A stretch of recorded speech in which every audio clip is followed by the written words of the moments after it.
Good evening, everybody. This is Nico Brown with 905FX. I have three particular pairs that I'm going to go over today as we had previously experienced the strong bullish momentum in the crypto world.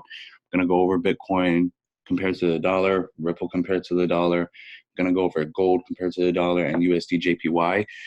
Just to kind of give you guys an insight on what things are looking like for me with my week ahead when it comes to financial markets. One second here, let me pull up TradingView. So currently right now we're looking at Ripple on the daily time frame.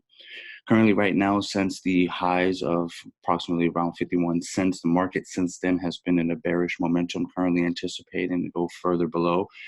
Waiting currently for this market to close below the key level of 0.40 for it to be complete valid that the market is going to continue to move into a bearish momentum, potentially retesting back at 0.36. Now, the reason why I say 0.36 is just mainly because the key areas, the levels of price that have shown throughout the course of time, a respected zone that the market has previously come back to many times before. But when looking at the daily time frame and understanding how Ripple has acted in the past when the market has reached 0.50 cents, 9 times out of 10, we have seen the market, back here. This was like going back into, I want to say the beginning of September, beginning of September going into 2019, where the market actually saw highs of 0.78. Since then, the market hasn't seen that high, approximately around 0.62.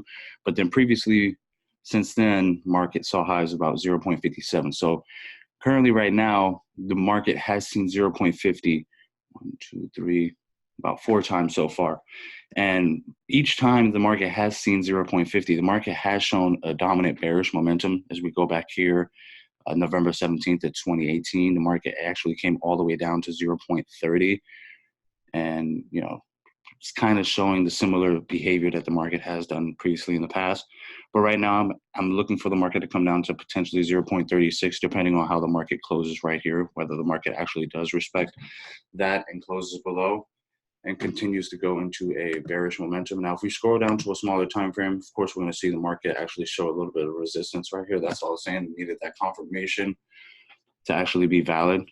Because right here previously before, if you look left, the market has rejected the 0.40 zone several times, and which is my respectable support zone. So that's Ripple with the dollar for you guys. Looking at Bitcoin right now as well, Bitcoin saw highs of 13.5, almost 14. So it saw highs about 13.724. Since then, came all the way down to about 10. Retraced back up to 12 and is kind of playing in that area. But this is actually really good for Bitcoin itself, because since I want to say this is probably, if we look at the monthly time frame, this is the first time within a year that this has actually come about and actually have seen these highs. Yeah, so it's approximately about a year since Bitcoin has actually seen about 10K. So right here we have it where March 2018, where the market actually saw highs of 11, but since then retraced back down to a support level of 4,000. And then retrace back up to 14.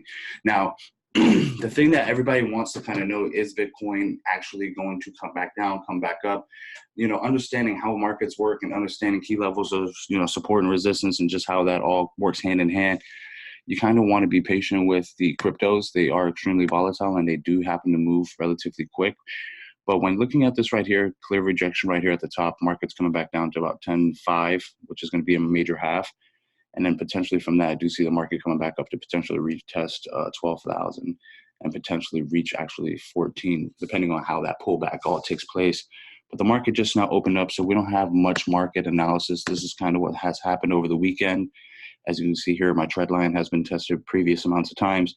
Now, if the market does close on the exterior portion of this market right here, going into the downside, currently right now it's in the interior, respecting that trend line, going into a bullish momentum. Depending on how that closure will take place, that will be my confirmation whether the market's going to retest that area of 10,500, better known as my major half. Looking at USDJPY on the hourly time frame, currently right now, market opened up, left a huge gap right here. Market is anticipating to reach that major half of 108,500 as well, kind of already dead, slowly starting to show signs of rejection in that area. If we do get a closure above this particular zone, we could go to the upside about 109. But let's go to the 4-hour time frame and actually understand what I was seeing when I was looking at USDJPY itself as a whole. Now, from here, everything inside this trend line, let's go to the daily time frame really fast. Everything from this daily time frame right here kind of showed me a bearish flag, how the market was moving. So everything in this particular zone has been respective, you know, from the upside to the downside, just continue moving downward. Last week, I did have the market projecting to come down to about 107. Market reached it actually right here. Now, with the market opening back up, Friday, the market was right here showing us a small signs of a candlestick right here as a doji. So now with how the market opened up on the exterior portion of this market, I said waiting for the market to close outside the exterior trend line to confirm bullish momentum to the upside, which it did right here. So like I said, I'm anticipating market momentum moving up to about 109. Looking at gold. Gold right now is showing dominant bearish momentum, but it's slowly starting to peak possibly back up into the upside of things, just seeing how the market opened up. You know, market's fresh right now, so there's a lot of market activity that's going to be taking place from now until about Friday.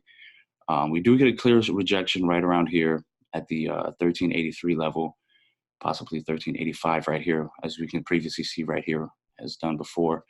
Now, key level zone right here is that as well, zoned off right here. So I'm just waiting for either a confirmation of a closure below to come back down to a 1350 area, or potentially retest and actually see the potential highs I had anticipated on the daily time frame coming back up to right around this area right here. Had the market actually coming up to about 1543. Let's check on the weekly just to get a better confirmation of why I decided to take a look into that right here. Not, you know, keep that in mind, 1543 right there. And that's going back to about 2011 to about 2013. Gold compared to the dollar one time was a very respectable area right here. And that's where I'm actually anticipating the market to go to, just depending on how the market is going to behave moving forward. So as you can see, we do have a clear rejection right here. Market almost closed above 1440 right here, but it did a little small pullback. Reason being, because if you look at the overall momentum that the market is currently showing, still showing strong bearish momentum, bullish momentum, correction. With a small little rejection right here, this is just a pullback, anticipating for a greater launch to the upside. And that's relatively much right there. Looking at the oncoming news that's going to be happening with this going into July. July 1st, we don't really have much news that's going to be dropping. Going into July 2nd, we do have lots of news coming out, especially for the Aussie and the dollar. Going in July 3rd, we are going to have some CAD news and Aussie news going into July 4th. Now, July 4th is a little bit tricky, just mainly because the American banking systems are going to be closed, but that does not necessarily mean that you won't see a lot of fluctuation within the markets or anything like that. It's more so of what you're looking at and how you're absolutely taking the news that is given. Now, July 5th, we do have a lot of CAD and dollar news, so that is something to be mindful about. Again, thank you so much for tuning in. My name is Nico Brown with 9to5FX, and I truly appreciate you guys for tuning in.